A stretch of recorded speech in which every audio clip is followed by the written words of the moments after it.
कृष्ण गुरु दुर्वासा रे होते 56 कोट सिंहारे। कृष्ण गुरु दुर्वासा रे होते 56 कोट सिंधारे। अम्बरीश के चले अपूठे वो दुर्वासा से हारे। मन तू पावेगा अपना किया रे, भोगेगा अपना किया रे। मन तू पावेगा अपना किया रे, भोगेगा अपना। कृष्ण गुरु दुर्वासा रे होते 56 कोटि सिंगारे। दुर्वासा ऋषि ने अपने तप का, अपने तपोबल का, अपनी सिद्धियों का नाजायज प्रयोग किया और 56 करोड़ यादवों को उसने श्राप दे दिया। कट कट के मरे श्री कृष्ण समेत। कृष्ण गुरु दुर्वासा रे होते 56 कोटि सिंगारे। अम्बरीश के चले अपूठे वो दुर्वासा से हारे। लेकिन राजा अम्बरीश के दरबार में श्री कृष्ण जी के आध्यात्मिक गुरु दुर्वासा ऋषि को, जो इतना बड़ा जो है वो तपस्वी था, देवी देवता भी उसके सामने ज्यादा बोलने की हिम्मत नहीं करते थे, डरते थे कहीं श्राप ना दे दे। उसने इंद्र को श्राप दे दिया था, राज्य विहीन हो गया था। तो कहते हैं काललोक का इतना बड़ा तपस्वी श्री कृष्ण का गुरु और एक अम्बरीश नाम का राजा था जो विष्णु का उपासक था। कौन विष्णु? कबीर भगवान सतगुरु रामपाल जी। विष्णु रूप में परमेश्वर ने आके उसको उपदेश दिया, सतगुरु रूप में आके। तो कहते हैं उस भगत के आगे वो तपस्वी भी नतमस्तक हो गया। नतमस्तक। अपनी शक्ति का, अपनी भक्ति का अहंकार नहीं करना चाहिए, सहज भाव में रहना चाहिए, आधीन भाव में। राजा अम्बरीश के दरबार में गए दुर्वासा ऋषि। गुरुदेव ने हमें सारी कथा सुना रखी है। और उस दिन राजा अम्बरीश ने एकादशी का व्रत किया हुआ था, मतलब वो संयम रखता था अपने भोजन के ऊपर। लेकिन दुर्वासा को यह पसंद नहीं आया। दुर्वासा ने उसको श्राप दे दिया। अपना जो वो था सुदर्शन चक्र वो छोड़ दिया उसको मारने के लिए कि तू मेरी बात नहीं मानता है, जैसा मैं कहता हूं वैसे तू भक्ति कर। अब परमात्मा अहंकारी के साथ नहीं होता, परमात्मा तो भगत के साथ होता है। अब वो उल्टा सुदर्शन चक्र जो दुर्वासा ऋषि ने छोड़ा था, दुर्वासा को मारने के लिए दौड़ पड़ा। अब दुर्वासा अपनी जान बचाने के लिए दौड़ पड़ा कि ये क्या हो गया, ये तो अपूठा चल गया, ये तो उल्टा चल गया। ब्रह्मा जी के पास गया, ब्रह्मा जी ने हाथ जोड़ लिए क्योंकि सुदर्शन ने उग्र रूप धारण कर रखा था। ब्रह्मा जी ने कभी देखा नहीं ऐसा रूप। विष्णु जी के पास गया, विष्णु जी ने भी हाथ खड़े कर लिए। उसने शंकर जी के पास गया, शंकर जी ने भी हाथ खड़े कर लिए। अब उसी समय भाई और बहनों इस कबीर परमात्मा सतगुरु रामपाल जी ने विष्णुपुरी रच दी, अलग नई विष्णु लोक रच दिया अलग। और 33 करोड़ देवी देवताओं की सभा लगा के बैठे थे परमात्मा। और उसको दुर्वासा को हुई प्रेरणा कि मुझे विष्णु के पास जाना चाहिए। और परमात्मा वाले लोक में चले गए जहां पर खुद परमात्मा कबीर जी सतगुरु रामपाल जी विष्णु रूप धारण करके बैठे थे 33 करोड़ देवी देवताओं की सभा लगा के। क्योंकि परमात्मा ने सबके सामने उसको नीचा दिखाना था कि भगत के साथ अगर कोई बकवाद करता है तो उसकी क्या दुर्गति होती है। तो वहां पहुंच गए, पैरों में पड़ने लगे। और वो चक्कर वहां जाकर रुक गया थोड़ी दूरी पर विष्णु जी के वहां जाते ही। अब दुर्वासा ने देखा कि यहां तेरा बचाव हो जाएगा। पैरों में पड़ा है, भगवान बचाओ बचाओ बचाओ। क्या बात हुई भाई? सारी कहानी बताई उसने। मालिक को तो पता ही था, लेकिन सबको 33 करोड़ देवी देवताओं को सुनाना चाहता था। क्योंकि 33 करोड़ देवी देवता उससे डरते थे, तो सबके सामने उसको दिखाना चाहता था उसकी औकात। उनका भी परमात्मा डर निकालना चाहते थे कि ये कितनी बड़ी तोप है ये दुर्वासा। और अपनी भगत की परमात्मा महिमा बढ़ा रहे थे कि सत भक्ति करने वाला का कोई बाढ़ बाका नहीं कर सकता। तो विष्णु रूप में कबीर भगवान सतगुरु रामपाल जी ने कहा भाई ये काम कर, तू वापस राजा अम्बरीश के पास जा और वही तेरी जान बख्शेगा। अब दुर्वासा ने कि भगवान जब आप मेरी जान नहीं बख्श रहे तो वो तो आपका भगत है, वो कैसे मेरी जान बख्शेगा? बोले जो मैंने कह दिया वही है, वही जा वापस।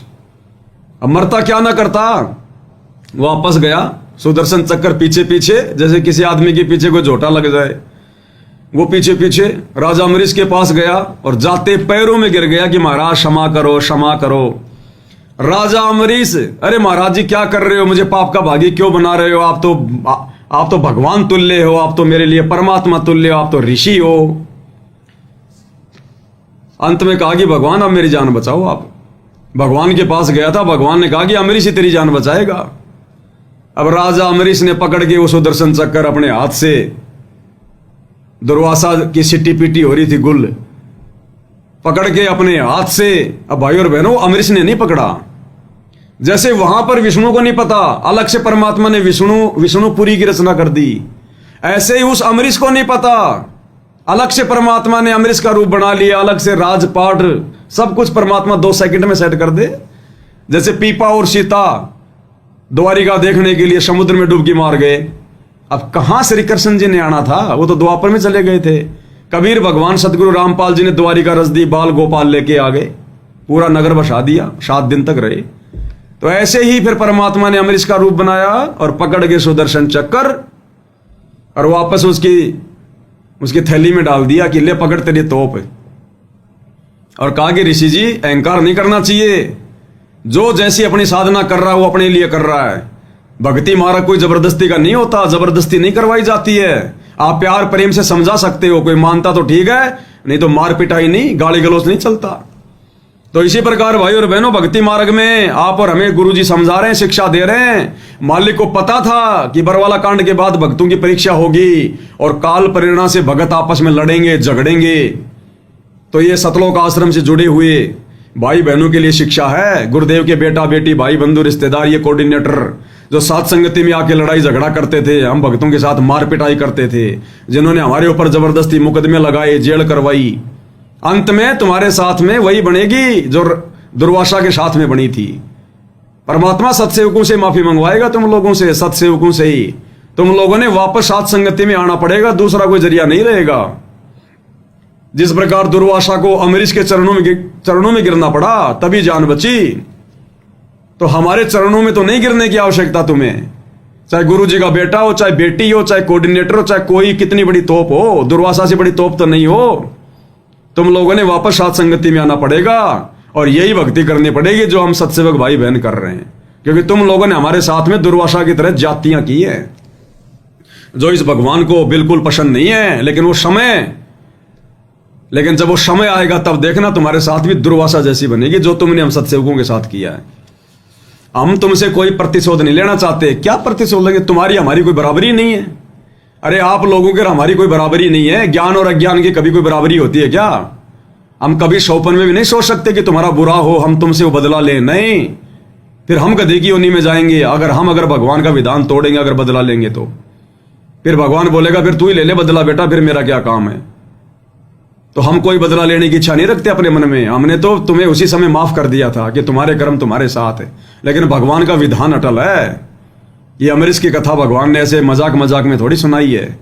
मालिक को पता था कि मेरी संगत में भी काल ऐसे ही करवाएगा, तो वापस सात संगतियों में आना पड़ेगा। चाहे गुरु जी का बेटा हो, चाहे बेटी हो, अगर जीवित रहेंगे, चाहे कोऑर्डिनेटर हो, चाहे आश्रम संचालक हो, साध संगति से जुड़ना पड़ेगा और यही भक्ति करनी पड़ेगी जो आप और हम भगत भाई बहन कर रहे हैं। तो गुरुदेव कहते हैं नारद मुनि रे त्रिकाली कृष्ण गुरु दुर्वासा रे होते 56 कोटि सिंगारे अम्बरीश के चले अपूठे वो दुर्वासा से हारे। मन तू पावेगा अपना किया रे, भोगेगा अपना किया रे। दुर्वासा के श्राप से 3 लोक के भगवान श्री कृष्ण जी भी नहीं बच पाए। कृष्ण जी भी नहीं बच पाए, अंत में उनकी भी जहरीले तीर से मौत हुई। लेकिन उस कबीर भगवान का सच्चा सेवक राजा अम्बरीश, उसके आगे दुर्वासा को हार माननी पड़ी। तो भगत के आगे बड़ी बड़ी तोप नतमस्तक हो जाती है, नतमस्तक। दुर्योधन और दुशासन को द्रौपदी चीर उतारे। दुर्योधन और दुशासन को द्रौपदी चीर उतारे। अंधे को पीन दई थी वो बढ़ गए अनंत अपारे। मन तो पावेगा अपना किया रे, भोगेगा अपना किया रे। मन तो पावेगा अपना किया रे, भोगेगा अपना किया रे। हर एक लाइन में भाई और बहनों दो और तीन कथाएं, हर एक लाइन में कथाएं। दुर्योधन और दुशासन को द्रौपदी चीर उतारे। दुर्योधन और दुशासन ने काल प्रेरणा से अहंकार में आकर द्रौपदी के साथ में बदसलूकी की थी, बदसलूकी। उसको निर्वस्त्र करना चाहा था, लेकिन वो परमात्मा की आत्मा थी पूर्व जन्मों की, और परमेश्वर ने उसी जन्म में द्रौपदी से एक साड़ी का टुकड़ा दान में लिया था। उसके प्रतिफल में परमात्मा ने द्रौपदी का चीर अनंत कर दिया, निर्वस्त्र नहीं होने दिया, अपनी आत्मा को बेइज्जत नहीं होने दिया। अब यहां में शिक्षा देते गुरुदेव भगवान कि अगर हमारे पास में पूर्व जन्मों की भक्ति कमाई, दान पुण्य की कमाई शेष नहीं है, और यदि हम सच्चे गुरु की शरण में आ गए, तो सच्चा गुरु वर्तमान की भक्ति और दान पुण्य के आधार से भी इस जन्म में भी हमारी रक्षा करेगा। यानी वर्तमान में किए गए दान धर्म का वर्तमान में भी प्रतिफल देगा। जैसे द्रौपदी के अकाउंट में, द्रौपदी के खाते में पूर्व जन्म की भक्ति शेष नहीं थी, लेकिन वो परमात्मा की अच्छी आत्मा थी, पूर्व जन्मों की हंस थी, भक्ति थी, भगत थी, और मालिक को पता था कि आगे चलकर इसके संस्कार वश ऐसा ऐसा होगा। और अंतर्यामी ने देखा कि इसका तो भक्ति अकाउंट खाली है, अब इसकी रक्षा नहीं हो सकती। तो उसी जन्म में परमात्मा ने, जब वो कंवारी थी, राजा द्रुपद के घर पर थी, उसके पिता का नाम था राजा द्रुपद, और मालिक ने बताया कि द्रौपदी तो उसको इसलिए कहते थे क्योंकि उसके पिता का नाम था राजा द्रुपद, इसलिए उसको द्रौपदी कहते थे कि भाई मतलब राजा द्रुपद की बेटी द्रौपदी। असल में उसका नाम था कृष्णा। तो जब वो कंवारी थी और जनाना घाट पर नहाने जाया करती थी, उस समय परमात्मा कबीर देव सतगुरु रामपाल जी ने एक अंधे महात्मा का रूप बनाकर लीला करके और एक 9 इंची साड़ी के टुकड़े का दान लिया था। उसके प्रतिफल में परमात्मा ने उसका चीर अनंत बढ़ाया। तो अगर हमारे भाग्य में अगर पूर्व का कोई ऐसा संस्कार नहीं है दान धर्म का, हम निर्धन हैं, हम गरीब हैं, तो गुरुदेव ने हमें बताया कि बच्चों, वर्तमान में तुम सच्चे गुरु की शरण में आकर अगर दान धर्म अगर नियत से करोगे, निष्काम भाव से करोगे, तो तुम्हें वर्तमान में भी परमात्मा इस गंदे लोक में भौतिक सुख सुविधाएं देगा। उनका विधान है ये, देते को हरि देत है जहां तहां से आण, अण देवा मांगत फिरियो फिर साहिब सुने ना कान। और ये मालिक का विधान है, ये परमात्मा उसी को देता है जो उसको देता है। पहले सुदामा के रूप में परमात्मा, जब सुदामा गया श्री कृष्ण जी की द्वारिका में, तो श्री कृष्ण को तो परमात्मा ने बाईपास कर दिया जैसे तैसे, और श्री कृष्ण का रूप बनाकर खुद बैठ गए। और मालिक को पता था कि कितना गरीब है, कितना निर्धन है, लेकिन जब तक श्री कृष्ण रूप में कबीर भगवान सतगुरु रामपाल जी ने 3 मुट्ठी चावल सुदामा के नहीं खा लिए, तब तक भगवान ने द्वारिकापुरी नहीं रची, वो सुदामापुरी की रचना नहीं करी, उसको धन धान्य से परिपूर्ण नहीं किया। ये उनका विधान है, देते को हरि देत है जहां तहां से आण। जब तक परमात्मा ने द्रौपदी के हाथों से और उस कटोरे में जो शाक का एक पत्ता बचा हुआ था, जब तक उसमें पानी डलवा के नहीं पी लिया, तब तक दुर्वासा और 88,000 ऋषियों की भूख शांत नहीं की। तो ये विधान है भाई और बहनों। इसलिए आज हम गुरुदेव भगवान को जो श्रद्धा भाव से भक्ति विधान अनुसार हम जो उनको दे रहे हैं, हालांकि जीवों की क्या औकात है भगवान को देने की, हम तो भिखारी हैं। दाता एक राम, भिखारी सारी दुनिया, गुरु समान नहीं दाता रे जग में, गुरु समान नहीं दाता। लेकिन ये उनका विधान है, परमेश्वर हमें देता है, फिर हमारे अंदर प्रेरणा करता है, फिर हम उसका थोड़ा बहुत अंश दान रूप में उनके चरणों में समर्पित करते हैं, तो भक्ति का विधान बना रहता है। फिर उसके प्रतिफल में परमात्मा हमें यहाँ की सर्व सुविधाएं भी उपलब्ध करवाता है जब सतगुरु रूप में आता है। तो आज हमें जो भी कुछ मिल रहा है भाई और बहनों, हम तो भिखारी थे, कंगाल थे, हमारे भाग्य में नहीं था आगे। अब सतगुरु ने दया बख्शी है, धीरे धीरे दे रहे हैं परमात्मा, धीरे धीरे भक्ति रूपी फसल पैदा करवा के।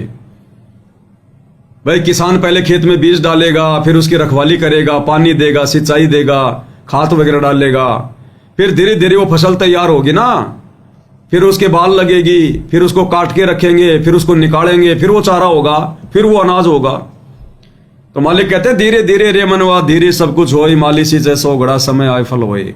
तो परमेश्वर वर्तमान में हमसे जो थोड़ा बहुत दान धर्म वगैरह, जो भी ज्योति पाठ वगैरह का संकल्प वगैरह, या गुरुदेव के रहते सहते जो हम ज्योति पाठ वगैरह उनको दिया करते थे, तो वो हमारा निष्फल नहीं है। हमें जब इस गंदे लोक में आवश्यकता पड़ेगी पैसे की, अन्य किसी चीज की, परमात्मा उसके प्रतिफल में हमें अवश्य देगा, लेकिन आवश्यकता के अनुसार देगा, जबरदस्ती नहीं देगा। पहले हमें ज्ञान देगा, माया के गुण और अवगुणों से परिचित करवाएगा ताकि हम उसका दुरुपयोग ना करें। नहीं तो माया तो कर्म फोड़ेगी जैसे आश्रम वालों की फोड़ रही है। तो इस जो कथा में गुरुदेव ने यही बताया कि परमात्मा वर्तमान जन्म में किए गए दान धर्म का भी वर्तमान जन्म में प्रतिफल देकर रक्षा करता है।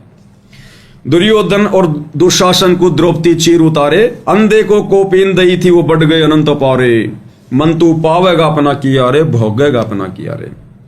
विषम पिता और द्रोणाचार्य ये कर्ण से बाणों मारे, विषम पिता और द्रोणाचार्य ये कर्ण से बाणों मारे।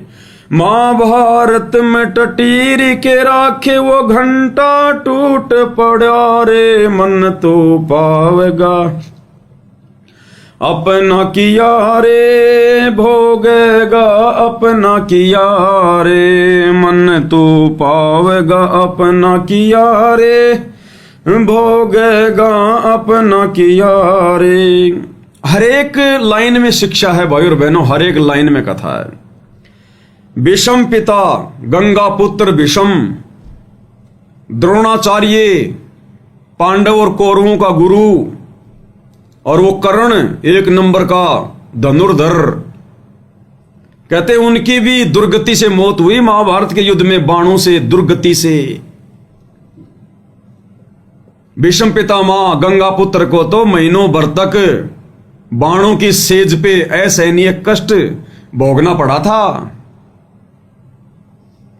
द्रोणाचार्य की भी ऐसी दुर्गति से मौत हुई महाभारत के युद्ध में, और वो कर्ण भी ऐसे दुर्गति से मरा। क्यों? क्योंकि वो अधर्म के पाले में थे, अधर्म के पाले में। उन्होंने सत्य का साथ नहीं दिया, धर्म का साथ नहीं दिया, उन्होंने जानबूझ के सांची तजी, जानबूझ के। इसी प्रकार भाई और बहनों वर्तमान में संगत में, क्योंकि मालिक को पता था इसीलिए ये सारी कथाएं, शब्द वगैरह सब कुछ हमें समझाए, ऐसे नहीं। मालिक को भी पता था मेरी संगत की भी परीक्षा होगी, धर्म और अधर्म, ज्ञान और अज्ञान, ये दो पाड़े बनेंगे। कौन किसका साथ देगा मेरे ज्ञान को आधार बनाकर। तो ये जितने भी बड़े बड़े कोऑर्डिनेटर हैं, नामदान संचालक हैं, बड़े बड़े सार नाम प्राप्त भगत हैं, ये समझो भीष्म पितामह, द्रोणाचार्य और कर्ण है ये।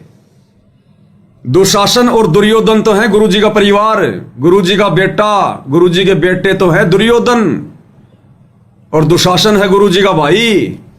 अधर्म के पाले में ये जानबूझ के सांसी तजे बैठे हैं, और इनका साथ ये जितने भी कोऑर्डिनेटर, नामदान संचालक जो दे रहे हैं ना, ये है सारे के सारे भीष्म पितामह, द्रोणाचार्य और वो कर्ण की भूमिका में है। इनको सब पता कि हकीकत क्या है, ये दुशासन और दुर्योधन क्या कर रहे हैं। इन कोऑर्डिनेटरों को सब पता है, आश्रम संचालकों को सब पता है, इन बड़े बड़े भक्तों को, सार नाम वालों को सब पता है, लेकिन अपने स्वार्थ के लिए मान बढ़ाई में आकर, अहंकार में आकर, और ये जबरदस्ती इन अधर्मियों का साथ दे रहे हैं वर्तमान में। राजनीति में, स्टेडियम में, आरक्षण में, गुंडों की सीबीआई जांच में, परशुराम जयंती में, कबीर जयंती में, दुनिया भर का पाखंड अधर्म का साथ दे रहे हैं। और अंत में इनके साथ में वही बनेगी फिर जो भीष्म पितामह, द्रोणाचार्य और कर्ण के साथ में बनी। इसलिए गुरुदेव भगवान हमें शिक्षा देते हैं कि बच्चों, इस तत्व ज्ञान को आधार बनाकर आप लोगों ने धर्म का साथ देना है। ये वर्तमान में जो महाभारत चल रहा है सतगुरु रामपाल जी की संगत में, क्योंकि सत भक्ति है, परमात्मा धरती पर है, ये द्वापर वाले महाभारत से भी कहीं ज्यादा बढ़ के है। ये वर्तमान में जो संघर्ष चल रहा है सतसेवक और सतलोक आश्रम वालों के बीच में, ये सबसे बड़ा महाभारत है। और जितने भी अधर्मी हैं, पापी हैं, देखना सर्वनाश को प्राप्त होंगे परमात्मा के विधान अनुसार। जितने भी लोग ये सांची तज के बैठे हुए हैं, तो क्यों दुर्गति हुई उनकी? उन्होंने जानबूझ के, सब कुछ पता होने के बावजूद कि गुरुद्रोही कौन है और गुरुद्रोही वाले काम कौन कर रहा है, और ये लोग जानबूझ के गुरुजी के परिवार का साथ दे रहे हैं, कोऑर्डिनेटर, नामदान संचालक, आश्रम संचालक। और इसी कारण से महाभारत के युद्ध में उन तीनों की दुर्गति हुई। परमात्मा कहते हैं महाभारत के युद्ध में कहीं ना आड़ी तिथि कि सच को सच नहीं कहा। ताते भीष्म पिता द्रोणाचार्य और वो कर्ण के साथ में ऐसी बीती, इसलिए उनकी दुर्गति हुई। गुरुदेव भगवान के मुख कमल से सुना देते हैं आपको, यह अध्यात्म है। भीष्म पिता मह और द्रोणाचार्य, इन्होंने महाभारत के समय इनके साथ कैसी दुर्गति से मरे ये तीनों के तीनों। तो क्या कहते हैं कि द्रौपदी चीर हरण में उन्होंने कहीं न आड़ी तिथि, अर्थात महाभारत में उनके ऐसी बीती।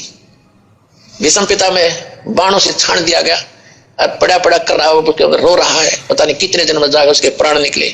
ऐसे द्रोणाचार्य की मृत्यु हुई, ऐसे कर्ण को बाणों से छान दिया गया था। तो पुण्यात्माओं कहा कि द्रौपदी चीर हरण में कहीं न आड़ी तिथि, उन्होंने कुछ भी नहीं बोले, तात महाभारत में उनके साथ ऐसी बीती। तो पुण्यात्माओं हमने एक नेक इंसान भी बनना है, अपने जो सामाजिक व्यवहार के अंदर भी हमने खरा होना है, अपने कर्म बिगड़ नहीं देने। ठीक है, कहीं जाना पड़े तो 10 आदमी इकट्ठे हों तो सच्ची बात कहे, मानने तो ठीक से ना उठ के चला जा, अपने कर्म धर्म बिगाड़ियो ना। कहते तुमने धर्म उस दरगाह का मैल नहीं देखा, धर्मराज के तिल तिल का लिखा। आपकी सोच का भी अकाउंट होगा। भीष्म पिता द्रोणाचार्य और कर्ण, इन्होंने तो कुछ कहा भी नहीं, ना अच्छा ना बुरा, केवल अधर्म के पाले में खड़े रहे, जिस कारण से ऐसी बीती। और ये आश्रम वाले, ये कोऑर्डिनेटर, ये नामदान संचालक, सात संगतियों में आके लड़ाई झगड़ा, परमात्मा की प्यारी आत्माओं को मारना पीटना, मुकदमे लगवाना, जेल करवाना, लड़ाई झगड़े करना, उन पुलिस वालों को लाना, भगवान के सत्संग रुकवाना। नालायको तुम्हारे साथ में क्या बीतेगी। उन तीनों को तो ज्ञान नहीं था, तुम्हें तो तत्व ज्ञान दिया भगवान ने, उन्होंने कुछ बोला भी नहीं, तुम तो आके मारपीट कर रहे हो। तुम्हारे साथ में क्या बनेगी आने वाले समय में। कोऑर्डिनेटर हो ना, आश्रम संचालक हो, गुरुजी के बेटा बेटी हो, अभी भी समय है, अभी भी समय है, लेकिन तुम्हारी समझ में नहीं आएगी। तुम अहंकार में चढ़ रहे हो, तुम कहां साथ संगति में आने वाले हो, तुम कहां अपने भगवान से अपने कुकर्मों की माफी मांगने वाले हो। तुम तो अहंकार में चढ़ रहे हो, गुरु को मानुष मानने वालों। अंत में वही दुर्गति होगी। ये भगवान का विधान है, भगवान का विधान। हम अपनी तरफ से कुछ नहीं बोलते। तो गुरुदेव कह रहे हैं दुर्योधन और दुशासन को द्रौपदी चीर उतारे, अंधे को कोपीन दई थी वो बढ़ गए अनंत पारे। भीष्म पिता और द्रोणाचार्य जी कर्ण से बाणों मारे, महाभारत में टटीरी के राखे वह घंटा टूट पड़े रे। और उसी महाभारत के युद्ध में जहां भीष्म पिता कर्ण और द्रोणाचार्य जैसों की दुर्गति हुई, मारे गए, और परमेश्वर ने टटीरी के अंडों की रक्षा की, उसके बच्चों की। अरे इंसान योद्धा वो तो मर गए दुर्गति से, और एक पक्षी अंडे उनकी भगवान रक्षा कर रहा है, क्योंकि वो टटीरी पिछले जन्म की परमात्मा की भगतनी थी, भगत थी, और उसने आत्मा से अपने बच्चों की रक्षा के लिए पुकार की थी। परमात्मा ने इंद्र के हाथी ऐरावत का 88,000 मण का गले का घंटा वो तोड़ के नीचे डाला। पूरा महाभारत का युद्ध हो गया, अग्निबाण छूटे, मिसाइलें छूटी। वर्तमान में मिसाइलें, उस समय अग्निबाण, उस समय आध्यात्मिक विज्ञान थी, वर्तमान में भौतिक विज्ञान है। बाल विवाह का नहीं हुआ जहां पे करोड़ों लोग मर गए। 18 अक्षौणी सेना मरी थी। गुरु जी कहते हैं 11 लाख तो कौरवों की, 7 लाख पांडवों की, 18 लाख सेना थी, 18 अक्षौणी, 18 करोड़ मर गए। भीष्म पिता द्रोणाचार्य उन कर्ण जैसों की दुर्गति हो गई। परमात्मा ने उस टटीरी के अंडों पे आंच भी नहीं आने दी। तो ऐसे परमात्मा सत भक्ति करने वाले अपने मर्यादित भक्तों की, ऐसे परमात्मा अपनी हथेली पे रख के रक्षा करता है। आप और हमारा विश्वास दृढ़ हो जाना चाहिए अगर मर्यादा में है तो। देखो खेल मर्यादाओं का है। वो टटीरी तो उस समय ना कोई मनुष्य जन्म में थी, ना उसने गुरु बना रखा था, फिर भी परमात्मा ने पिछली भक्ति से उसकी रक्षा की, उसके बच्चों की। और हम तो वर्तमान में गुरु की शरण में हैं, शत भक्ति कर रहे हैं। अगर मर्यादा में रहेंगे तो परमात्मा आप और हमारे ऊपर आंच आने देगा क्या? जिसने पिछले जन्म के भक्तों पे आंच नहीं आने दी, पक्षी योनि में भी, हम तो वर्तमान में मनुष्य योनि में उनके भगत हैं। भगवान तो इतनी भी आंच नहीं आने दे। इतनी भी क्या होती है, ये तो हम जबरदस्ती अपने पैर पे मारते हैं कुल्हाड़ी, मर्यादा तोड़ के। नहीं तो परमात्मा आज भी वही है भाई, सतगुरु रूप में वही परमात्मा है जिन्होंने टटीरी के बच्चों की रक्षा की। भगवान नहीं बदल गया, भगवान के गुण नहीं बदले, आप और हमारी सोच बदल गई।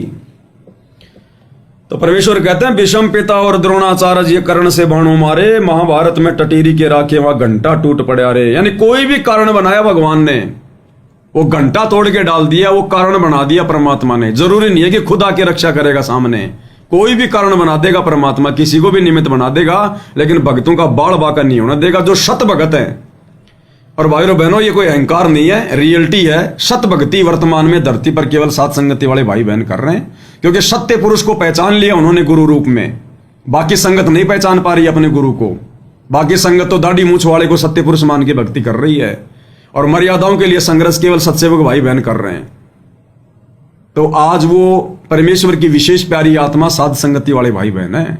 इतनी बड़ी रजा कर रखी है गुरुदेव ने आप और हमारे ऊपर, इतनी बड़ी रजा। देवता भी हमारे से ईर्ष्या खा के बैठे हैं ऊपर, क्योंकि वो सब कुछ देखते हैं, उनको दिव्य दृष्टि होती है। वो भी हमारे से ईर्ष्या खा के बैठे हैं कि यार इनका तो अब की बार मोक्ष हो गया पक्का, ये तो अब की बार काल के जाल में नहीं आने वाले भाई, ये तो सदा सदा के लिए अपना झंझट समाप्त करवा रहे हैं, और हमारा ना जाने कब फिर मानव जन्म मिलेगा। अभी तो नरक भोगना, 84 भोगनी, न जाने फिर कब मनुष्य जन्म मिलेगा। तो देवता भी हमारे से ईर्ष्या खा के बैठे हैं। इतना बड़ा सौभाग्य आप और हमारा। तो हम अपने आप को ये ना समझे हम गरीब हैं, हमारी टूटी फूटी झोपड़ी है, मेरे पास कोई काम धंधा नहीं है, बड़ी मुश्किल से मेरा घर का गुजारा चल रहा है। ये गुजारा तो भगवान 1 सेकंड में ठीक कर देगा। बस अपना विश्वास कायम रखो, अपनी मर्यादा बराबर रखो। ये गरीबी वरीबी ये परमात्मा के लिए कुछ भी नहीं है। 1 सेकंड में परमात्मा राई से पर्वत और राई से और उस पर्वत से राई कर देगा। साहिब से सब होता है, बंदे से कुछ नहीं। वो राई से पर्वत कर दे, फिर पर्वत से राई। तो परमात्मा 1 सेकंड में अरस से फर्श पे बैठा देगा, अपने भगत को फर्श से अरस पे बैठा देगा। लेकिन चाहिए मर्यादा और विश्वास, तो विश्वास रखना पड़ेगा भाई और बहनों।